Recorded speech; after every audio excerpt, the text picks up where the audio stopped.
لن تتوقع ما هي فوائد الحليب مع الثوم، فعلى الرغم انه منذ سنوات قديمة تم استخدام الفواكه والخضروات والتوابل لمساعدتك في علاج الكثير من المشاكل المختلفة دون الحاجة إلى أي علاج آخر، فهناك أيضا خليط رائع يندرج تحت الأشياء الطبيعية التي تعالج مشاكل كثيرة.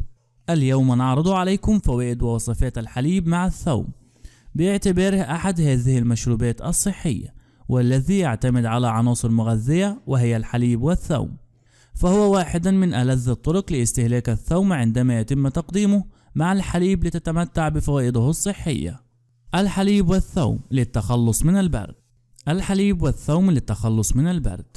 عند خلط الثوم والحليب مع الكركم يعد علاج عظيم ويمكنك تجهيزه بسهولة، لأنه يعد علاج مضادا للجراثيم نظرا لأن الثوم له خصائص ممتازة تمكنه من القضاء على السعال، وعند مزج هذه المكونات معا تقدم لك الإغاثة من السعال تماما، حيث إن الثوم غني بمضادات الأكسدة التي تعمل على تقوية الجهاز المناعي.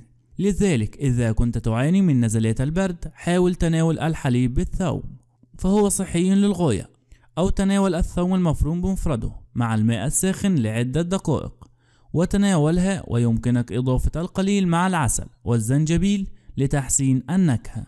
مقاومة الربو. بمجرد وضع 3 فصوص من الثوم بداخل الحليب يساعد في التخلص من أعراض الربو بسهولة، لأنه مشروب مضاد للفيروسات والبكتيريا الموجودة في الجسم. منع ظهور حب الشباب.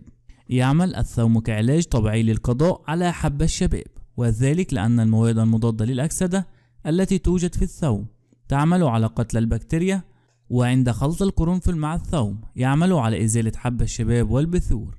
كما أن الحليب يمتلك فوائد رائعة للحصول على بشرة صافية خالية من الشوائب. فقدان الوزن. وفقا لبعض البحوث فإن المركبات الموجودة في الثوم ترسل إشارات للمخ بالشبع، الأمر الذي سيؤدي إلى زيادة الشعور بالشبع بشكل أسرع، ويعزز أيضا من وظيفة التمثيل الغذائي مما يساعد على حرق المزيد من السعرات الحرارية أيضا. ويعمل الحليب على التحكم في الشهية وتقليل تناول الوجبات الدسمة. مضاد للفطريات. يمتلك حليب الثوم خصائص مضادة للجراثيم ومضادة للفيروسات والفطريات القوية التي تقوم بتهدئة البشرة الملتهبة، وبذلك فهو يساعد في تجفيف بثور حب الشباب. والحرص على تناول حليب الثوم بالانتظام لتقليل حب الشباب وزيادة سرعة الشفاء. الالتهاب الرئوي. يعد خليط الحليب والثوم علاج ممتاز للتخلص من الالتهاب الرئوي، خاصة بالنسبة للأطفال الصغار في السن، لأنه يوجد به مجموعة من المركبات المضادة للبكتيريا ومضادة للفيروسات المتواجدة في الثوم تقوم بقتل الميكروبات الضارة، بالإضافة إلى أنه يعزز من تنشيط الجهاز المناعي وزيادة سرعة الشفاء والتعافي. تحسين الهضم. إذا كنت تعاني من ألم في المعدة أو سوء هضم يمكنك تناول حليب الثوم لتخفيف الألم والانزعاج الهضمي الناتج عن تناول وجبة دسمة. يحفز الثوم على إنتاج العصارة الهضمية في حين يقوم الحليب بقتل الميكروبات الضارة في الأمعاء. يخلق الحليب والثوم بيئة مثالية لانتشار البكتيريا الجيدة، وبذلك فإن مشروب حليب الثوم مناسب للجميع لأنه يقتل معظم الديدان الطفيفة، وتناوله في الصباح للقضاء على الديدان المعوية. تخفيف ألم عرق النساء. يستخدم خليط الثوم كعلاج تقليدي لتهدئة ألم عرق النساء باعتباره منشط يأتي في أشكال مختلفة. يمكنك مشروب الحليب والثوم في الحصول على أفضل النتائج لتخفيف ألم عرق النساء. أمراض الصدر. الثوم من العناصر الفعالة في علاج أمراض الصدر لأنه يحتوي على مكونات الكبريت العديدة، وبذلك يعتبر مشروب حليب الثوم منظف جيد للصدر. يمكنك غلي 240 ملي من الحليب ولتر ماء معا، وعند تجهيزه يمكنك تناول هذا العلاج 3 مرات في اليوم. التخلص من الكوليسترول الضار. إذا كنت تستهلك الثوم والحليب الدافئ معا بشكل مستمر لأكثر من أسبوع يساعدك على خفض نسبة الكوليسترول الضار، وبالتالي فإن زيادة نسبة الكوليسترول الجيدة وتقليل نسبة الكوليسترول الضارة. الثوم كان أكثر فاعلية في تقليل الكوليسترول، حيث يحقق الثوم انخفاض ملموس في نسبة الكوليسترول والدهون الثلاثية. مشاكل الأوعية الدموية.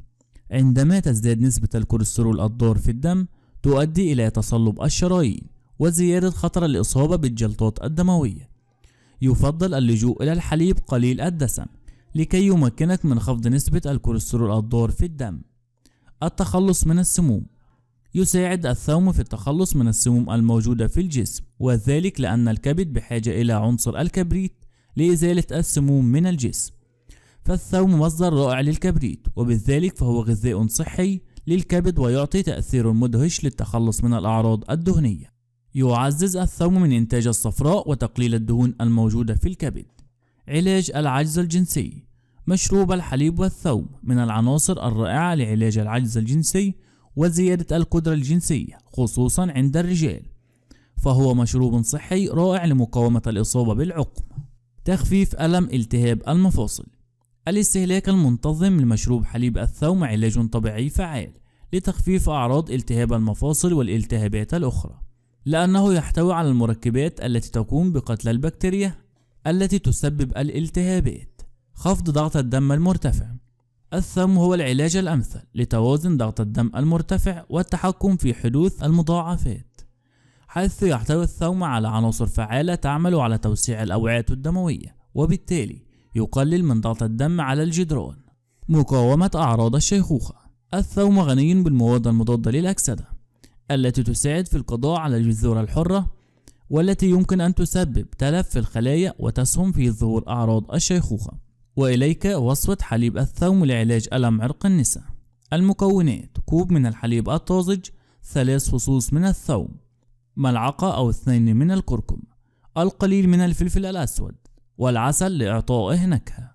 الخطوات: البدء بسحق الثوم باستخدام سكين حتى تحصل على ثوم مفروم فرم ناعم.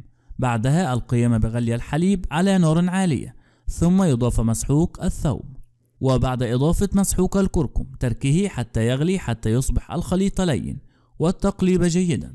وبعد الغليان يتم ترك المحلول حتى يصبح فاتر وتحليته بعسل النحل والتمتع به والتأكد من تناول الثوم. وصفة حليب الثوم. المكونات: كوب من الحليب، 3 فصوص من الثوم صغيرة الحجم، ملعقة أو 4 ملاعق صغيرة من مسحوق الفلفل، القليل من مسحوق الكركم، القليل من حلوى النخيل أو السكر الأبيض. الخطوات: القيام بهرس الثوم مع إضافة الحليب وخلطهم جيدا حتى يغلي جيدا. بعدها إضافة حلوى النخيل. عند القيام بطهي الثوم يضاف حلوى النخيل ومسحوق الفلفل والكركم والغلي لبضع دقائق حتى تذهب الرائحة.